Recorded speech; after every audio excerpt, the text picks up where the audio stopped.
2024 లేదా 25లో డిగ్రీ లేదా బీటెక్ చదివారా? సాఫ్ట్‌వేర్ జాబ్ కోసం ఎదురు చూస్తున్నారా? అయితే కోడ్ జ్ఞాన్ 100 డేస్ కోర్సులో చేరండి. జాబ్ సాధించండి.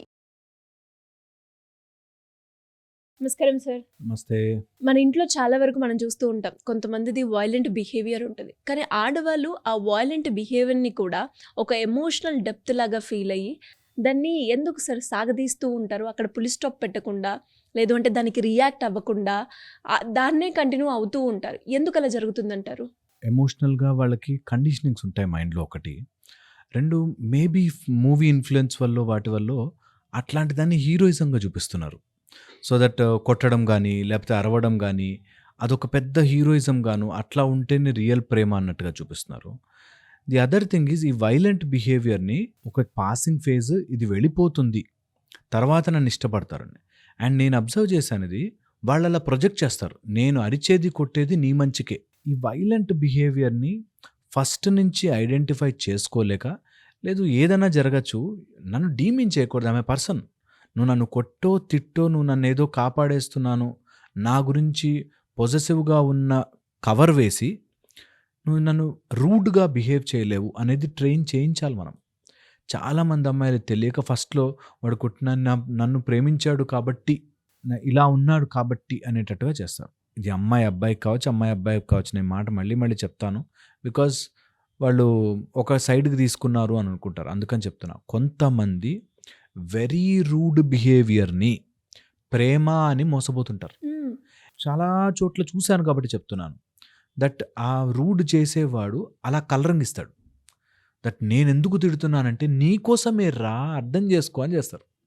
నాకు చాలా వరస్ట్ అనిపిస్తుంది దట్ నువ్వు ఎంత మంచి కోసం చేసినా కొట్టలేవు, తిట్టలేవు, బూతులు మాట్లాడలేవు. In a relationship both are equal. అసలు ఎప్పుడు కూడా రిలేషన్‌షిప్ నిలబడాలి అంటే 2 సమానమే. ఇద్దరము సమానమే. మేము ఏదైనా కావచ్చు గాక, ఎంత ఘోరంగానా జరగచ్చు గాక, కొట్టుకునే అంత, తిట్టుకునే అంత అవసరం లేదు. I can stop and wait. ఆవేశము, ఆయాసము తగ్గించుకొని మాట్లాడుకోవాలి ఎప్పుడు రిలేషన్‌షిప్‌లో ఉన్నా. ఇది చాలా ఇంపార్టెంట్. లేకపోతే వీళ్ళు వాళ్ళని వాళ్ళు కోల్పోయి, ఈ అమ్మాయిలు వాళ్ళని వాళ్ళు కోల్పోయి, వాడింకా ఏం చేసినా కూడా సరెండర్ అయిపోయి ఉంటారు. అది నేను ఫస్ట్‌లో చెప్పినట్టుగా కండిషనింగ్ కావచ్చు, లేదంటే ఎమోషనల్ డిపెండెన్సీ కావచ్చు, లేకపోతే వీళ్ళు దాన్ని పాసింగ్ ఫేజ్ అనుకుంటారు. అంటే ఇన్ని రోజులు బానే చూసుకున్నాడు, ఫస్ట్‌లో బాగా చూసుకున్నాడు, దాని తర్వాత ఏదో ప్రాబ్లమ్ వచ్చేసి ఫైనాన్షియల్ ప్రాబ్లమ్ అనో, ఫ్యామిలీ ప్రాబ్లమ్ వచ్చి ఇలా అయిపోయాడు. ఇది వెళ్ళిపోతుంది అనేటట్టు ఉంటారు. నేనెప్పుడు చెప్తాను, ఎవరైనా సెలెక్ట్ చేసుకునేటప్పుడు అబ్బాయిని కానీ, అమ్మాయిని సెలెక్ట్ చేసుకునేటప్పుడు ఇది చెక్ చేసుకోండి. వెన్ అడ్వర్స్ టైమ్స్ కమ్, అప్పుడు ఎలా బిహేవ్ చేస్తున్నాడు అనేదే పాయింట్. రంగులేసుకుని అందంగా అందరూ మాట్లాడతారు. ఎప్పుడైతే నిజమైన కష్టం వస్తుందో అప్పుడు స్టేబుల్‌గా ఉండేవాడు నీకు శ్రీరామ రక్షలా నిలబడతాడు. ఎంత కష్టమొచ్చినా తట్టుకునే కెపాసిటీ నేర్చుకోవాలి ఫస్ట్.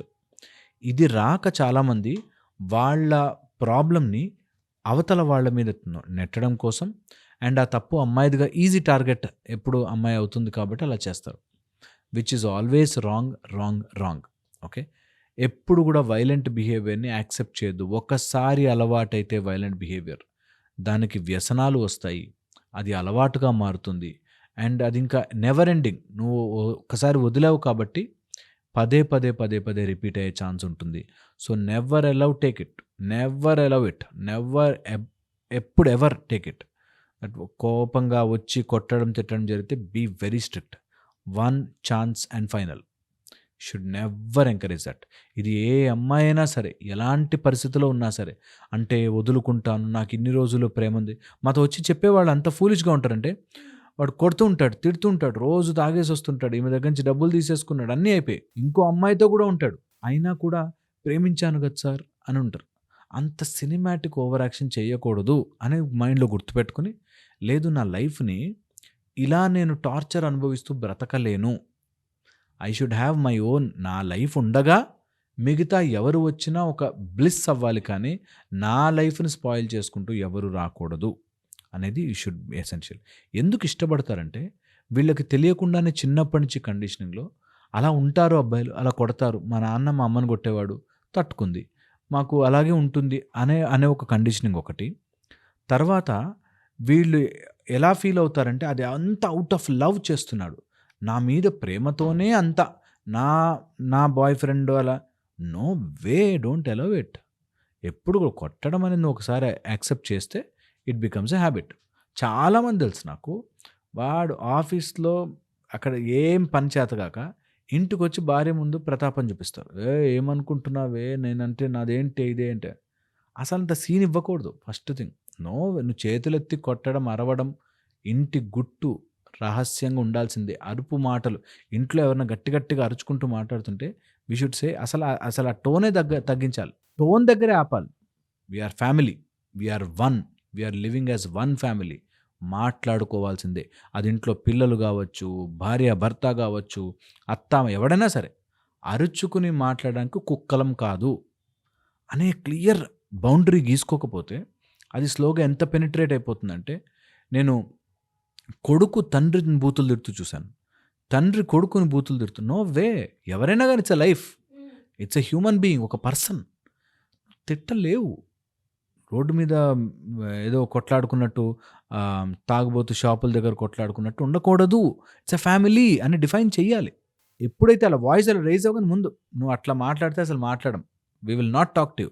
నువ్వు ఎండ్ ఇట్ అప్ నీ ఆవేశం తగ్గించుకొని ఏంటి సమస్య అనే దగ్గర రావాలి. కొంతమంది వినరు. నిజంగా ఐ నో పీపుల్. వాళ్ళు పాపం మామూలుగా చెప్పాలని చూస్తే వినరు. అరిస్తే కానీ పనులు కావు. అలాంటి వాళ్ళు ఉంటారు. నేనంటే దాన్ని కంట్రోల్ ఇట్ డౌన్. మెల్లగా తీసుకురండి వెనక్కి. అండ్ మీరు స్ట్రిక్ట్గా ఉండి కరెక్ట్గా ఉంటే వరల్డ్ విల్ అడ్జస్ట్. నేను అమ్మాయిలందరికీ మాట చెప్తాను sir. The world will adjust అని గుర్తుపెట్టుకోండి. ఎప్పుడు నేను అడ్జస్ట్ అవ్వాలి నేను అని కాదు. World will adjust. నువ్వు ఎలా అవ్వాలనుకుంటున్నావో ప్రపంచం జరిగి సెట్ అవుతుంది. నువ్వు ఓపిక పట్టాలి. అమ్మో అలా అంటే మా ఆయన అసలు మీ ఆయన అడ్జస్ట్ అవుతాడు.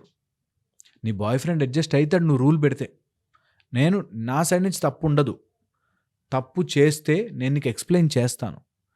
తప్పు లేకుండా నా మీద అరవడం అనేది ఛాన్సే లేదు అని నిలబెడు.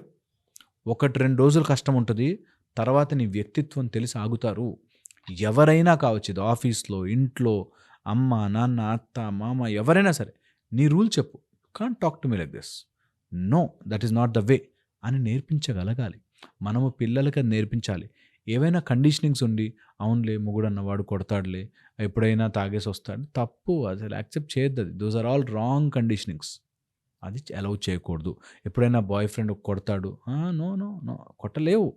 నేను ఎంత ఫూలిష్ అన్నా అయ్యి ఉండొచ్చు, కొట్టలేవు. Abuse you should never accept. Emotional abuse కానీ ఫిజికల్ అబ్యూస్ కానీ యూ షుడ్ నెవర్ యాక్సెప్ట్. అది ఏమన్నా కానీ మాట్లాడుకోవచ్చు. ఒక ఎగ్జాంపుల్స్ చెప్పుకోవచ్చు. కౌన్సిలింగ్కి వెళ్ళొచ్చు, లేదా ఒక థెరపిస్ట్ దగ్గరికి వెళ్ళొచ్చు, లేకపోతే ఇప్పుడు మంచి సైకాలజిస్టులు వచ్చారు, మంచి సైకాట్రిక్ ట్రీట్మెంట్స్నే వెళ్ళొచ్చు. But you should never. మా దగ్గరికి వచ్చేవాళ్ళు ఇట్స్ సిల్లీ రీజన్స్ వల్ల ఉప్మా కన్సిస్టెన్సీ బాగాలేదని, లేకపోతే ఏదో కూరలో సాల్ట్ తక్కువైందని. నిజంగా మొన్నైతే రీసెంట్గా ఒక అతను వచ్చాడు. నేను దీక్షలో చెప్తున్నా, ఎగ్ ఆమ్లెట్ లాగా చేయలేదన్న దాని గురించి గొడవపడ్డారు వాళ్ళు. బాబోయ్! నేను అసలు ఆశ్చర్యపోయాను. పోన్లేరా నువ్వు చేసుకోరా బాబు, అంత కన్సిస్టెన్సీ అంత కావాలనుకుంటే. దానికి గొడవబడి కౌన్సిలర్ దగ్గరకు వచ్చి కౌన్సిలింగ్ తీసుకునే అంతగా మార్చుకుంటారు. సరే ఎందుకు ఆ స్టేజ్ వరకు వెళ్తారు? ఎక్కడ లేకుంటుంది? చెప్పేవాళ్ళు ఉండరు. నిజంగా చెప్తున్నాను. ఆ తల్లిదండ్రులు కూడా అలాగే ఉంటారు. నువ్వు ఎందుకు తగ్గాలరా, నీకేం తక్కువరా అని నిజంగా ఉంటారు. నాకు ఆశ్చర్యం వేస్తుంది. చూస్తూ జీవితం అయిపోద్దిరా నువ్వు ఈ గొడవల్లో పడి. Life such a beautiful piece of life వచ్చింది నీకు, మానవ జీవితం. ఎంతసేపు నా భార్య నా మాట వినట్లే, నా భర్త నా మాట నా ఇది నెట్ కొట్లాడుకుని ఇంట్లో అదొక కుంపటిలాగా అరుచుకుంటారు. ప్రశాంతంగా ఒక్కసారి అరుపులు ఆపేసుకుని హ్యాపీగా ఉందాం రా బై లైఫ్లో, ఏముంది ఇవన్నీ అని అనుకోవాలి. కష్టమే, కొంతమంది అలౌ చేయరు. బట్ స్లోగా వాళ్ళు తగ్గుతారు స్టార్ట్ చేస్తే. I know difficult topic, but that's how you should manage. So వైలెన్స్ని నెవర్ ఎవర్ ఎంకరేజ్. అది హీరోయిజంలో చూడకండి. Violence is bad at any point of time. వైలెన్స్ని హీరోయిజంలా చూడద్దు అంతే. అండ్ వైలెంట్ చేసిన ఏ అబ్బాయి అయినా సరే, అమ్మాయి మీద వైలెంట్ చేసిన వాడు నో మోర్ ఎ మ్యాన్.